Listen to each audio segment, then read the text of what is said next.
You've said in previous interviews that you know you have a good script in hand when you're able to read it through in one sitting. What was it about Todd and Kevin's writing and these characters that resonated with you?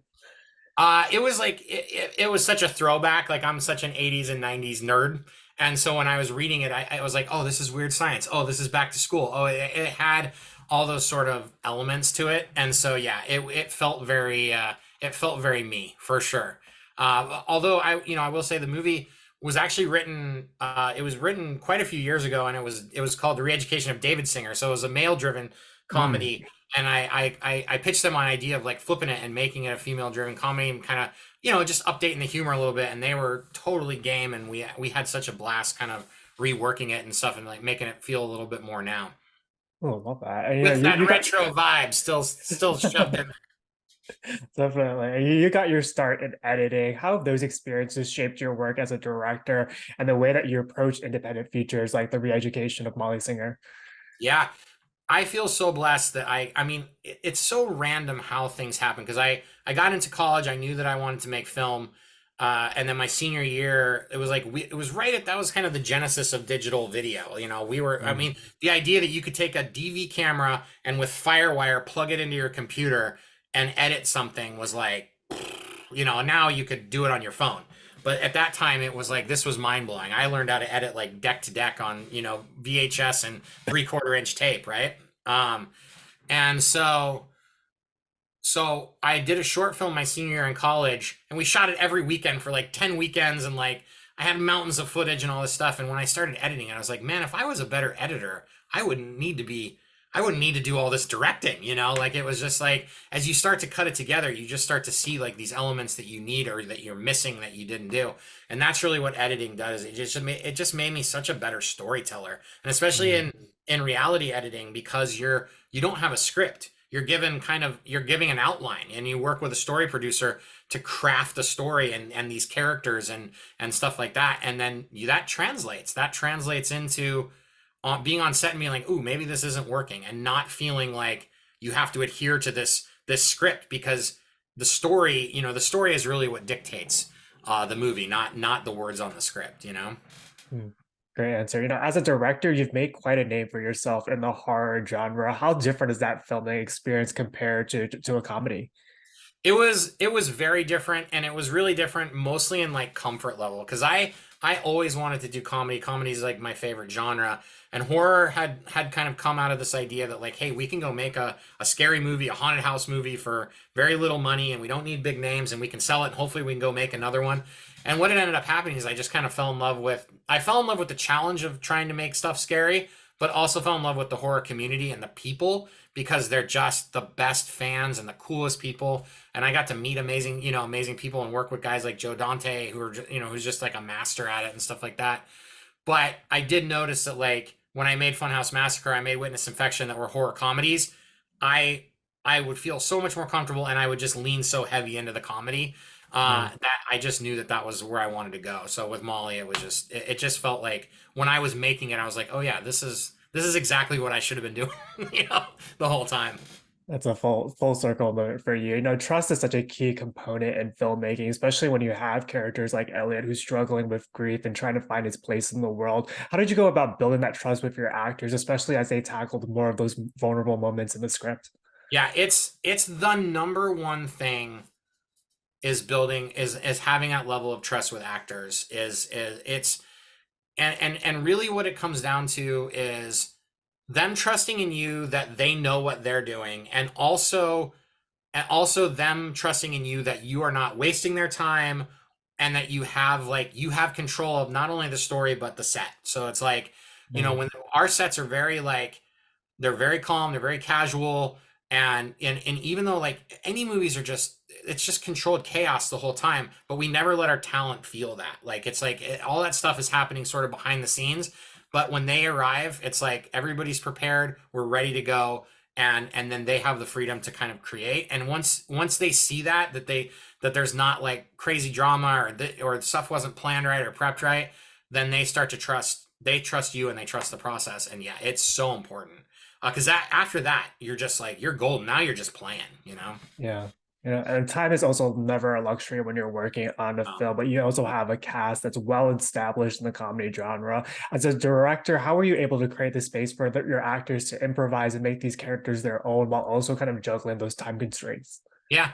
So I sat down with Philippe Vanderwall, my DP, and when we were talking about sort of how we were going to shoot this, and I told him, I said, we need to approach this from a perspective of like comedy plays wide, so we don't need to worry about doing a ton of close-ups unless it's like for real comedic purpose or inserts that are like, Mm. really kind of like for a certain purpose. So the movie will play wide. We're going to shoot two camera. We're going to shoot on zoom lenses, so we're not flop. Every time we change a focal length or we need to change something, we can just do it on the fly because I want to give the actors reps. I want them to be able to like try different lines. I want to throw them a line if they want to try something. We have that freedom, and that's really what we did. Is like limited setups, and then that gave them tons of takes.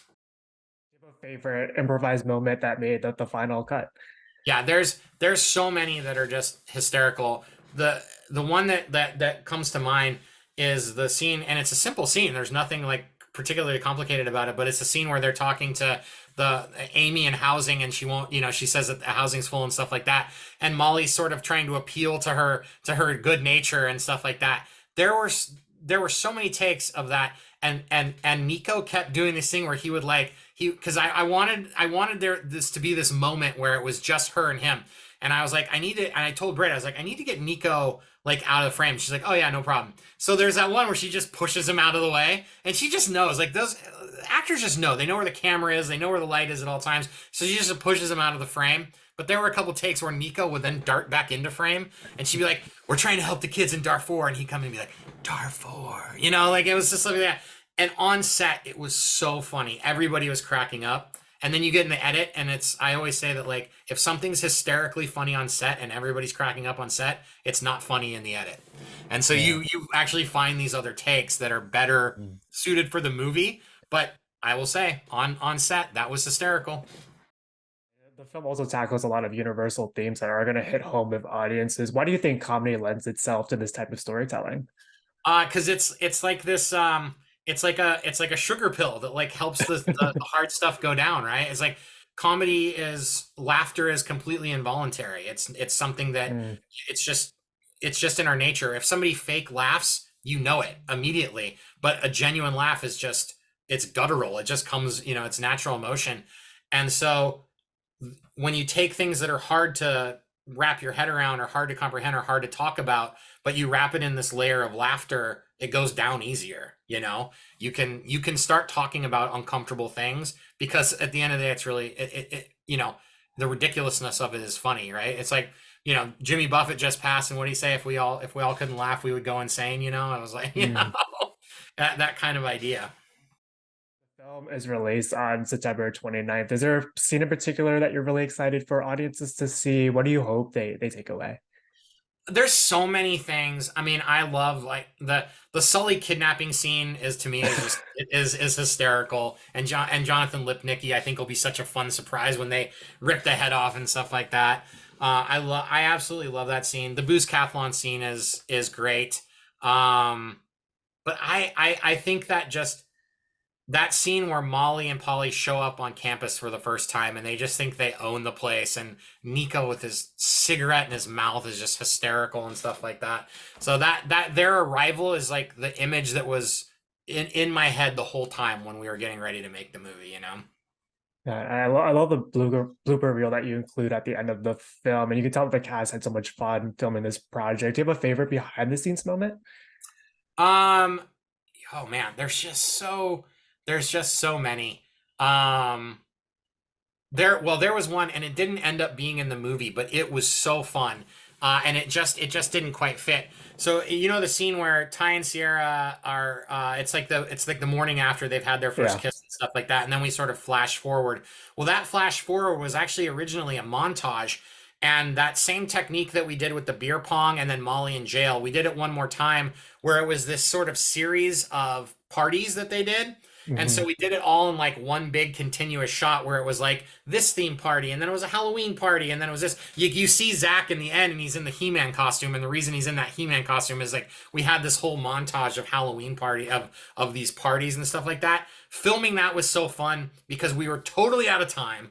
And everybody was like running to the trailers, getting their next costume on, running in, setting everybody up. And I'm like, okay. And the camera had to be on this like one continuous track the whole time. So it would be like, okay, stop, and then go, and it was stuff like that. And it was just one of those things where it was like breakneck, and it kind of broke my heart that it never made the movie, but it at the same time never it didn't quite fit, you know. Mm. Yeah. Bonus features. I got one Yeah. final question for you. Outside of this project, what's next for you? And you've done so much already in your career. What's left on your bucket list? Oh, sure. Well, I mean, listen, I'm one of those guys. I don't, I don't have kids or anything like that. Movies are my kids, so I'll never quit making or creating, doing stuff. My kid's like sleeping right there. You can see it right there. But no, I have a movie that is really near and dear to my heart that my dad told me to write like 15 years ago, and I hope it's my next movie.